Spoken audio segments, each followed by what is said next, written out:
Hello అండి, welcome to Kamalapriya vlogs. ఈరోజు నేను మీకు ఎంతో సింపుల్గా ఈజీగా అయిపోయే గోంగూర రొయ్యలు అయితే ఎలా చేయాలో చూపించేస్తాను. ముందుగా అయితే మనం స్టవ్ మీద ఒక ప్యాన్ పెట్టుకొని నీట్గా క్లీన్ చేసి పెట్టుకున్న రొయ్యలని అయితే తీసుకోవాలి. రొయ్యలను తీసుకున్న తర్వాత అందులో కొంచెం ఉప్పు అలాగే కొంచెం పసుపు కూడా వేసుకొని రొయ్యల్లో నుండి కంప్లీట్గా వాటర్ అంతా కూడా వచ్చేసేంత వరకు కూడా మనమైతే ఉంచాలి. చూసారా, కొంచెం కొంచెం వాటర్ అయితే రావడం స్టార్ట్ అయ్యింది. చూసారా, ఇప్పుడు మన రొయ్యలన్నీ కూడా చాలా దగ్గరగా అయిపోయి అందులో నుండి వాటర్ అంతా కూడా మనకైతే కంప్లీట్గా బయటకైతే వచ్చేసింది. ఇప్పుడు రొయ్యల్ని అయితే సపరేట్ చేసేయాలి. రొయ్యలు వాటర్ ఏమీ లేకుండా కూడా తీసి ఒక పక్కన ఒక బౌల్లో అయితే పెట్టుకొని ఉంచుకోవాలి. ఇప్పుడు మళ్ళీ ఒక ప్యాన్ పెట్టుకొని అందులో కొంచెం ఆయిల్ అయితే వేసుకొని ఒక ఎండుమిరపకాయ అలానే కొంచెం ఆవాలు కొంచెం జీలకర్ర వేసుకొని ఫ్రై అవనివ్వాలి.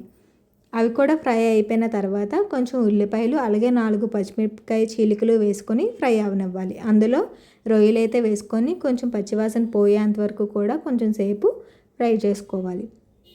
ఇప్పుడు రొయ్యలు కూడా ఫ్రై అయిన తర్వాత అల్లం వెల్లుల్లి పేస్ట్ అలాగే టమాటో ప్యూరీ వేసి అది కూడా ఒక 2 మినిట్స్ ఫ్రై అవనివ్వాలి.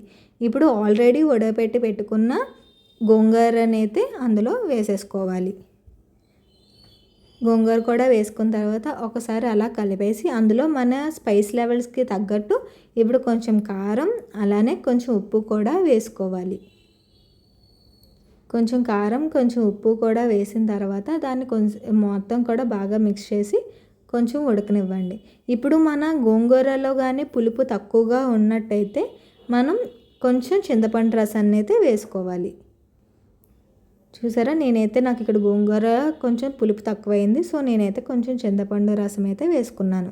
ఇప్పుడు అది కూడా బాగా ఉడకనివ్వాలి. కొంతసేపు ఉడికిన తర్వాత దించేసుకోవడమే. చూసారా ఎంత సింపుల్గా ఈజీగా అయిపోయిందో మన గోంగూర రొయ్యలు అయితే. మీకు కానీ నా ఈ రెసిపీ నచ్చినట్టయితే లైక్ చేయండి, షేర్ చేయండి, అలాగే సబ్స్క్రైబ్ కూడా చేసుకోండి. Thank you for watching.